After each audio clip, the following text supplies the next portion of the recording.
Assalamualaikum dan selamat sejahtera anak-anak murid semua. Apa khabar? Cikgu harapkan kamu terus bersemangat untuk belajar pada hari ini Bahasa Melayu tahun 5.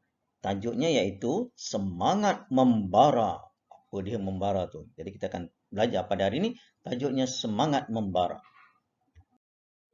Pada hari ini cikgu mengharapkan objektif yang ingin dicapai ialah murid dapat menghasilkan jawapan dengan memberikan alasan secara kritis dan kreatif.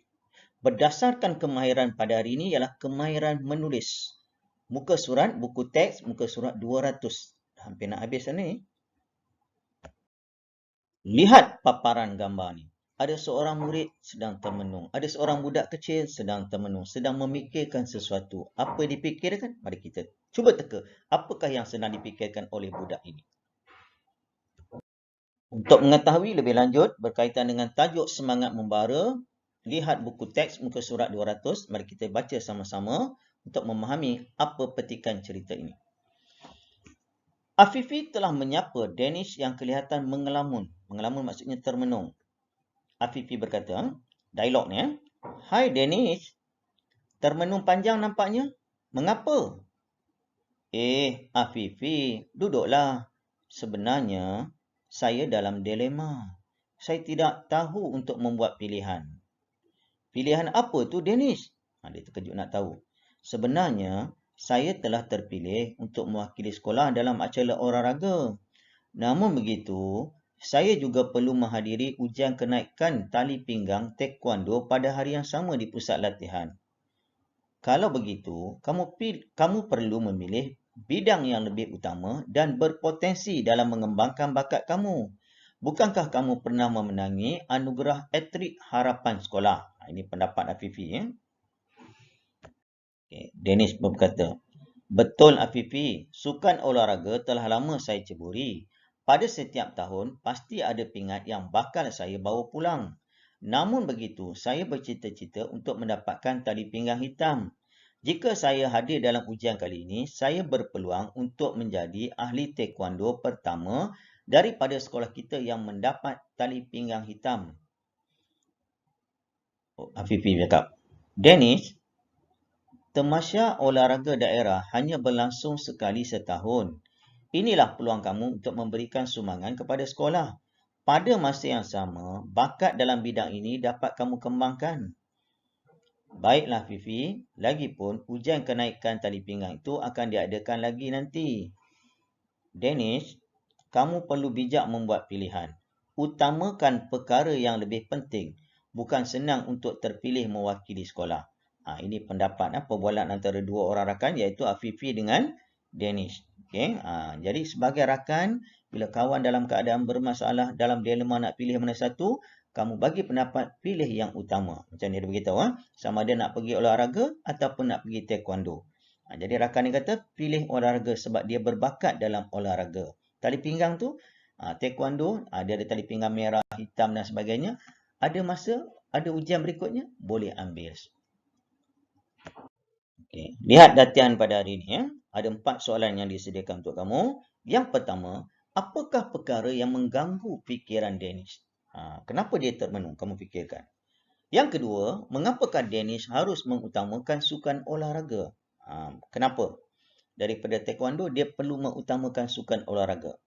Yang ketiga, jika kamu Danish, jika kamu menjadi Danish, sukan manakah yang akan kamu pilih? Mengapa? Yang ni kena bagi sebab. Nak pilih olahraga ataupun nak pilih taekwondo. Dan kamu kena bagi sebab.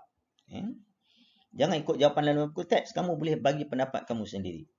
Yang terakhir, keempat, nyatakan kebaikan dan cabaran menyertai pelbagai aktiviti kokurikulum.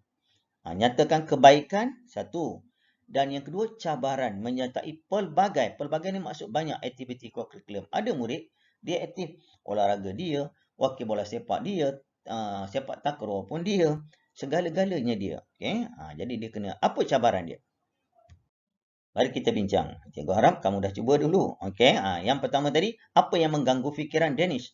Perkara yang mengganggu fikiran Danish ialah dia tidak tahu untuk membuat pilihan terhadap dua aktiviti serentak. Itu yang mengganggu dia. Nak pergi taekwondo ke? Nak pergi olahraga? Itu yang mengganggu dia. Dia sedang buat pilihan. Yang kedua, mengapakah Danish harus mengutamakan sukan olahraga? Mengapa tadi? Danish harus mengutamakan sukan olahraga kerana sukan tersebut berpotensi dalam mengembangkan bakatnya yang telah lama diceburi. Sukan olahraga ni memang dah terbukti. Mungkin 100, 200, 4 kali 100, dia sentiasa dapat tempat pertama, pingat emas. Jadi dia berpotensi. Nombor 3, jika kamu Danish, jika kamu jadi Danish, sukan manakah yang akan kamu pilih? Mengapa? Kena bagi sebab. Jika saya Danish, ini contoh saja, sukan yang saya pilih ialah sukan olahraga kerana bidang sukan tersebut mempunyai masa depan yang cerah. Ini sebab, contoh, sebab apa? Olahraga, menang pingat saja, hadiah puluhan ribu, ratusan ribu. Macam Usain Bolt tu pemegang rekod dunia. Tidak siapa yang pecah lagi, 9.58 saat 100 meter. Itu yang sukan olahraga, $8 lah. Okay. Nombor 4, yang terakhir, nyatakan kebaikan dan cabaran menyertai pelbagai aktiviti kokurikulum. Cikgu beritahu tadi, jika orang tu, seseorang murid tu, dia aktif dalam pelbagai acara bola sepak, sepak takraw, olahraga, pertandingan bercerita dan sebagainya. Apa kebaikan dia, apa cabaran dia? Kamu kena bagi dua. Satu, kebaikan menyertai pelbagai aktiviti kokurikulum ialah kita dapat mengembangkan bakat. Itu yang pertama, dapat mengembangkan bakat. Yang kedua, menimba ilmu dan berpeluang mewakili sekolah hingga ke peringkat yang lebih tinggi. Okay. Itu ada 3 dapat dia, mengembangkan bakat, menimba ilmu, berpeluang mewakili sekolah ke peringkat yang lebih tinggi. Kalau di Malaysia ni, kita panggil peringkat kebangsaan, tak panggil peringkat Malaysia. Wakil sekolah, kemudian peringkat zon, kemudian peringkat daerah, menang lagi, peringkat negeri, akhir sekali peringkat kebangsaan. Kalau ada nanti, pertandingan antara ASEAN, Asia dan peringkat dunia. Dan apa cabarannya? Cabarannya pula ialah apabila sesuatu aktiviti atau pertandingan tersebut dijalankan serentak dan penting untuk disertai. Ini murid yang wakil macam-macam ni. Okay? Macam contoh awal tahun kalau tak ada COVID contohnya. Biasanya olahraga ni dia akan bertemu dengan bola sepak. Nak pergi olahraga ke nak pergi bola sepak? Kadang-kadang murid ni dalam dilema. Kalau kita dalam dilema, macam pendapat rakan tadi, ikut apa kebolehan yang kita ada. Daripada dua ni, contoh olahraga ke bola sepak. Kalau kamu main bola sepak, jurulatih letak kamu sebagai pemain simpanan. Tapi kalau kamu dalam olahraga, kamu adalah pelari yang terbaik di sekolah. Bagi cikgu, kamu lebih sesuai olahraga. Okay? Itu jawapannya. Sebagai rumusan dan kesimpulan apa yang kita belajar tentang tajuk tadi, semangat membara. Tapi semangat membara, tapi tajuk dia, kisah dia berfokuskan kepada seseorang yang dalam dilema. Kalau kita ada masalah, kita tak boleh buat keputusan, jangan kamu terus termenung. Kalau kamu lihat kawan kamu asyik termenung dalam kelas, mungkin ada sesuatu yang difikirkan. Sebagai rakan yang prihatin, kamu tanya, apa masalah yang dihadapi?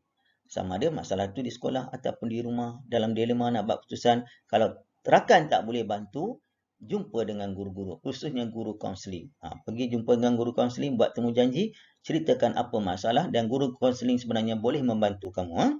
Jadi itu saja yang cikgu nak kongsi pada hari ini. Kita jumpa lagi dalam tajuk seterusnya. Assalamualaikum, selamat sejahtera, selamat buat kerja semua. Bye.